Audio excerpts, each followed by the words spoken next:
School bus driver నిర్లక్ష్యం విద్యార్థుల ప్రాణాలపైకి తెచ్చింది. అదృష్టవశాత్తు విద్యార్థులు పెను ప్రమాదం నుంచి తప్పించుకున్నారు. మెదక్ జిల్లా శివంపేట మండలం చండిగ్రామ శివారులో జరిగింది ఘటన. శ్రీకృష్ణ టాలెంట్ స్కూల్ బస్ దారి మధ్యలో ఆగిపోయింది. దీంతో డ్రైవర్ విద్యార్థులతో బస్సును నెట్టించాడు.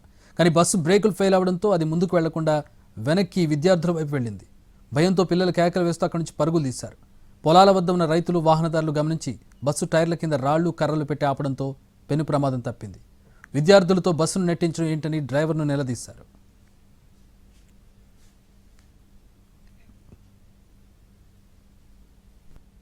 బొజ్జేతండ నుంచి మెదక్ జిల్లా సోంపేట మండల్ బస్సు బొజ్జేతండ నుంచి బొజ్జేతండ గ్రామ పంచాయతీ వెంకటతండ రెడ్డితండ గ్రామ పంచాయతీ నుంచి పిల్లల్ని వేసుకొని పోతుంది. బస్సు బ్రేకులు వస్తలేవు. వాళ్ళు పిల్లలతోటి నొప్పించారు. రిటర్న్ నొప్పిస్తే ఇక్కడ పల్టవుతుండే మన ఈ టర్నింగ్ మీద బొజ్జేతండ నుంచి గుమరం పోయే రోడ్ చందికి పోయే రోడ్డు బస్సు పల్టవుతుండే. ఆ బస్సును రిపేర్ చేయించకుండా అట్లనే పాంబడ ఇంతకు ముందు పాంబడ దగ్గర కూడా ఇట్లనే రిపేర్ పెట్టింది. అందులో కూడా 50-60 మంది 70 మంది పిల్లల వరకు ఉన్నారు.